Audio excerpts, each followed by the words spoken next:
Un día como hoy, en 1824, ocurriría un hecho histórico que daría por definitiva la independencia del Perú, además de otros países de América del Sur que estaban bajo el yugo español, la batalla de Ayacucho. Hoy conoceremos un poco más acerca de este hecho histórico gracias al profesor e historiador Juan Perlacios Campos, quien nos ilustrará un poco más acerca de los hechos ocurridos en dicha batalla.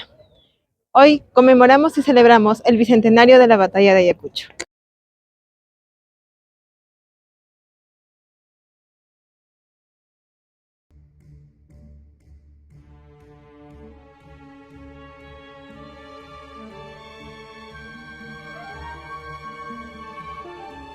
Profesor Juan Perlaces, bienvenido a las cámaras del diario Jornada. El día de hoy queremos hablar con usted respecto a la batalla de Ayacucho. ¿Cómo es que se dio? Mira, es todo un proceso, ¿no? Después de la batalla de Junín, ya con la presencia de Bolívar, ya se produce la batalla de Junín, en la que casi por una casualidad se logra el triunfo, gracias a la acción de Andrés Rázuri, que le indica a Isidoro Suárez de que ataque porque se había puesto en la retaguardia del ejército realista, aun cuando la orden era de que escaparan, porque ya la batalla estaba perdida. Después de eso, el ejército realista prácticamente huye, y en apenas 10 días ellos recorrieron 160 kilómetros, como huyendo prácticamente del ejército patriota. Aunque no solamente huían del ejército patriota, sino que huían de las acciones de los guerrilleros y montoneros que estaban en toda la zona centro-sur. Entonces Bolívar no se apresura, no los persigue a los del ejército realista, sino que él lentamente avanza, llegan a Iscuchaca, que había sido volado por los realistas, llegan a Huanta, el 28 de agosto llegan a Cahuamanga, se organiza una gran fiesta, se produce aquella anécdota de la bofetada a Bolívar por parte de una huamanguina porque se atrevió a darle un beso, ¿no?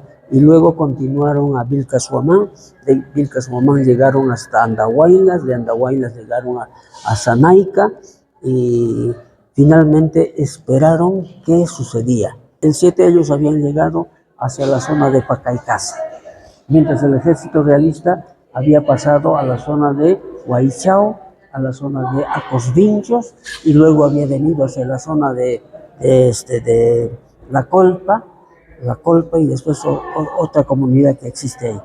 Mientras que el ejército realista bajó a Pacaicasa, de Pacaicasa subió a Huamanguilla, y desde Huamanguilla avistan esta pampa, ¿no? Que algunos le llaman Pampa de Ayacucho por la versión oficial de Sucre, ¿no? Entonces desde ahí se dirigen hacia la Pampa de Quima para supuestamente cerrar al ejército patriota, ¿no? Cerrar. Y ellos se colocan en las faldas del cerro con Dorquimpa. La Serna había llegado a las 2 de la tarde. En cambio, Sucre llega a las 4 de la tarde a la zona de La Pampa, y ahí establecen sus tiendas de campaña. Y el ejército realista ya estaba en la zona de las faldas del Cerro Condorcunga, ¿no? Los dos ejércitos se dieron cuenta que ese día no se iba a producir la batalla. ¿Por qué? Porque ya era muy tarde. Entonces establecieron sus tiendas de campaña y decidieron pernoctar, pensando de que al día siguiente se iba a realizar, sea como sea, la batalla final. Al día siguiente, a las 6 de la mañana, se sentía, dice, en el campo de batalla, humo. ¿Qué estaba pasando? Estaban preparando el desayuno. No, y en el ejército patriota igualmente, ¿no? A las 8 ya se estaba avistando que las divisiones ya se estaban organizando, ¿no? Y el ejército patriota igualmente, ¿no? Era una noche, un día en que había salido el sol, que calentó los cuerpos entumecidos de los soldados. Se suponía que definitivamente ese día era el día de la batalla, ¿no? A las 9, a 9:30 de la mañana, sale al centro del campo, porque ya los dos ejércitos estaban formados. Sale al centro del campo el general Monet y lo recibe el general Córdoba y parlamenta. y le dice: mi general, antes de empezar la batalla, ¿es posible que los parientes del ejército realista y del ejército patriota puedan darse un abrazo final de despedida? Y Córdoba le dice: voy a consultarlo, mi general. Y regresa hacia la zona donde estaba Sucre y le plantea el problema. Y Sucre le dice: no hay ningún inconveniente, inviten las divisiones, que salgan los parientes que tengan en el ejército realista, ¿no? Todo estaba listo. Regresa donde Monet y le dice: señor, no hay ningún problema. ¿Ya? Para eso, el ejército realista tenía aproximadamente 9.300 hombres y tenía 14 piezas de artillería. El ejército patriota tenía 5.800 hombres y tenían una sola pieza de artillería, porque la otra, eran dos, la otra se había perdido en Huelpahuaijo. ¿Ya? Entonces, en estas circunstancias, salen del ejército realista 63 realistas, del ejército patriota aproximadamente 50, y se dan el abrazo final de despedida, que duró media hora, ¿no? Era un problema humano terrible, porque la gente se abrazaba y lloraba, y no quería separarse al momento en que tenían que retirarse, ¿no? Que los dos ejércitos tuvieron que recurrir a la fuerza de las armas para separarlos, ¿no? Entonces al final se produjo la separación después del abrazo de los hermanos Tafur, de los hermanos Castilla, de los hermanos Blanco, de los hermanos Moya, que eran huamanguinos, que peleaban en ejércitos distintos, diferentes. Finalmente, ya separados estos parientes, ¿no? El general Monet sale al centro del campo. Se supone que el centro del campo era un lugar neutral, ¿no? Sale Monet y Córdoba se acerca y le dice: Monet le dice: mi general, vamos a dar la batalla. Córdoba le responde: cuando usted guste, mi general. Eran tiempos diferentes de guerra, eran una especie de enfrentamientos caballerescos, ¿no? Bueno, al final dice: cuando usted guste, mi general. Y cada uno regresa a su lugar, y en el ejército realista comienzan a gritar: ¡viva España! ¡Viva! Gritan, ¿no?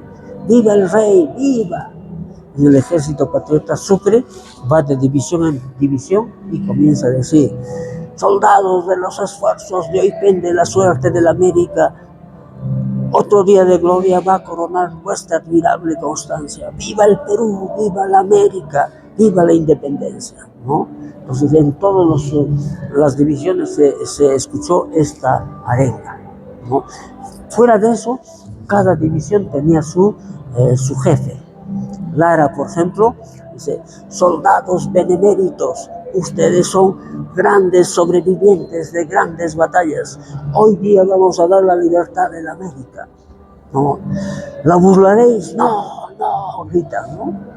Y Córdoba, que estaba al lado derecho, cuando Sucre ve las circunstancias, le va a decir: ataque, mi general. Y él va a decir: soldados, armas a discreción, paso de vencedores. Y sorprende a Villalobos y se coloca en la retaguardia de Monet. El plan de Sucre, ¿qué era? Esperar y actuar de acuerdo a las circunstancias. Entonces, ¿qué sucede? Valdés baja por ahí, sube a este promontorio y ahí lo espera la mar.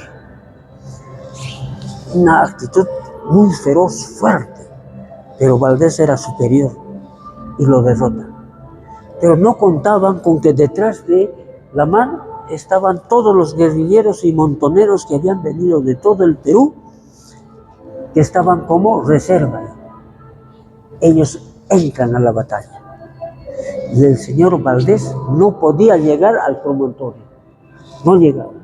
La batalla duró 1 hora ahí. Ahí murieron la mayor cantidad de soldados, ¿no? En vista de esa situación, Monet no podía qué hacer, menos Villalobos. Ahí Sucre le dice: general Córdoba, ataque a Villalobos. Lo sorprende a Villalobos, se pone en la retaguardia de Monet ¿no? Y el ejército de Monet prácticamente comienza a dispersarse, a desertar. Que los mismos españoles comienzan a matar a sus propios soldados, ¿no? En medio de esta confusión terrible es que el general La Serna está combatiendo como cualquier soldado frente al ejército patriota, ¿no? El general Villarroel lo iba a matar a Valdés, que estaba allá en el suelo, y le dice el sargento Barahona: no lo mates, ese es el virrey, ¿no? Y se asusta, él dice, ¿no? Lo toma prisionero. Habían pasado 3 horas. Y en 3 horas lo toman preso y lo bajan hacia el centro del campo. Y se dirige hacia Sucre y le entrega su espada y le dice: gloria al vencedor. Y Sucre le dice: honor al vencido, ¿no? Son tiempos distintos de batalla, ¿no? Al final de la batalla habían muerto 1.500 españoles y como 700 heridos. En el ejército patriota habían muerto 300 patriotas y habían también como 400 heridos, ¿no? Una batalla, dicen corta, de 3 horas, dice que es corta la batalla, donde hubo muchas muertes. Eso significa de que la batalla había sido muy cruel, muy violenta, ¿no? Al final se hacen las primeras conversaciones para firmar la capitulación de Ayacucho, que algunos dicen que hizo el día 10. Ahí hicieron solamente los borradores, el 9. Y el 10 se firmó, pero con fecha del 9. Aunque algunos dicen de que se firmó después de 2 o de 3 días, porque varias veces borraron varios artículos, ¿no? Probablemente se hizo el 12 o 13 de diciembre. El 14 de diciembre estaban llegando los heridos a Huamanga. Huamanga se llamaba este lugar. A Huamanga. Vinieron por la avenida Centenario, digamos, por ahí, y llegaron a la Plaza de Armas, cruzaron la Plaza de Armas y por 28 de julio iban hacia el hospital de San Juan de Dios. El hospital era el San Juan de Dios, ¿no? Y ahí fueron internados los heridos y ahí fueron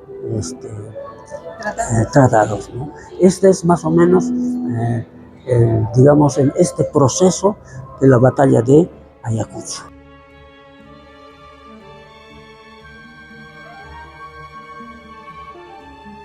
Profesor, a 200 años de la independencia, ¿qué es lo que nos falta por mejorar?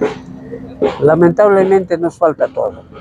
Nosotros a partir de la República, primero tuvimos un problema de dependencia a través de ciertos elementos como el guano, por ejemplo, posteriormente los minerales, luego el petróleo, luego los monocultivos como el algodón, la caña de azúcar, etc. Entonces se distorsionó totalmente el desarrollo de nuestra economía, que era dependiente, ¿no? No teníamos una economía autónoma. Entonces eso trajo consecuencias terribles en el Perú, con desarrollo solamente de algunos sectores del país, especialmente de la costa. La sierra estuvo olvidada, mucho peor la selva. Entonces no ha habido un desarrollo igual en todo su territorio, ¿no? Más se desarrolló la costa que las otras regiones del país. Y hoy día, a 200 años, seguimos con los mismos problemas, que no piensa en eliminar la pobreza en el país, que no piensa en por lo menos tener un nivel de igualdad, de justicia entre todos los peruanos. Lastimosamente es una realidad que nosotros palpamos día a día, ¿no? No todos tenemos las mismas oportunidades de desarrollo, no todos tenemos las mismas oportunidades de progreso, ¿no? Solamente algunas personas tienen todas esas posibilidades y son gente que está ligada a los diferentes gobiernos que han habido desde hace 200 años. Finalmente, para concluir, profesor, ¿algún mensaje para todos los peruanos y sobre todo ayacuchanos que el día de hoy conmemoramos 200 años de la batalla de Ayacucho? Sí, tomar conciencia de que nosotros somos herederos de toda una época gloriosa, la independencia, y como tal realmente deberíamos de pensar en el desarrollo de nuestra región, ¿no? Eligiendo autoridades que realmente sean honestas, sinceras y que puedan lograr el desarrollo de nuestra región, que hace muchos años estamos buscando, ¿no? Y lamentablemente lo que ha faltado acá en Ayacucho es el desarrollo de la identidad regional, ¿no? Que ha sido debilitada por muchos factores. Uno de los factores fue la época de violencia, ¿no? Entonces ahí la gente tenía hasta miedo de decir que era ayacuchano, ¿no? ¿Por qué? Porque la policía, las fuerzas armadas, cuando uno decía que es ayacuchano, lo separaban, o lo detenían simplemente, o lo investigaban, ¿no? Y eso ha debilitado mucho la identidad regional de Huamanga. Y eso hay que superar, ¿no? Eligiendo autoridades que realmente estén dispuestas a trabajar con honestidad, ¿no? Manejando los dineros del Estado para superar todo el problema de la pobreza en nuestra región.